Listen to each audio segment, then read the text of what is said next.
Bienvenue mesdames, messieurs à cette revue de presse de mercredi 19 février 2025. Faisant fi des appels au cessez-le-feu, Nord Kivu, Kigali vient le 1-23, relance l'offensive sur l'axe Mambasa-Ndoluma à Lubero, annonce info27.cd. Malgré les appels répétés à la cessation des hostilités dans l'est de la RDC, le Rwanda, sous couvert du 1-23, poursuit son entreprise guerrière. Le mardi 18 février, ses forces ont de nouveau attaqué les positions des FARDC sur l'axe Mambasa-Ndoluma dans le territoire de Lubero. Cette nouvelle offensive, en violation flagrante des engagements régionaux, confirme que Kigali ne se contente plus d'un soutien indirect aux rebelles, mais mène une véritable guerre déguisée contre la RDC. Face à cette escalade, la communauté internationale est appelée à sortir de l'inaction pour sanctionner l'agresseur et stopper l'horreur infligée aux populations congolaises.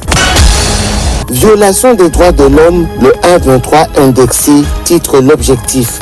Le groupe armé A23, soutenu par le Rwanda, a commis des exécutions sommaires d'enfants à Bukavu, dans l'est de la RDC. Ce qu'a rapporté mardi 18 février le haut commissaire des Nations Unies aux droits de l'homme. Son bureau a confirmé des cas d'exécution sommaire d'enfants par le A23 après son entrée dans la ville de Bukavu la semaine dernière. Selon la porte-parole du Bureau des droits de l'homme de l'ONU, la détérioration de la situation dans l'est de la RDC entraîne des graves violations des droits de l'homme.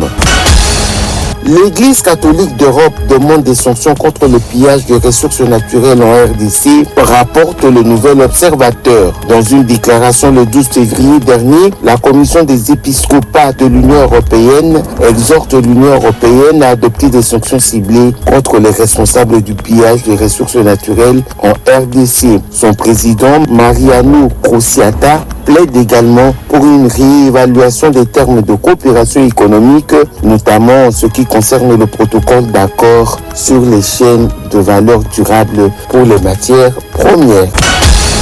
Bukavu, le programme alimentaire mondial condamne le pillage de ses entrepôts selon 7sur7.cd. En croire cette agence onusienne qui s'est exprimée via son compte X, ces denrées alimentaires stockées étaient destinées à fournir un soutien vital aux familles les plus vulnérables confrontées à une crise humanitaire croissante.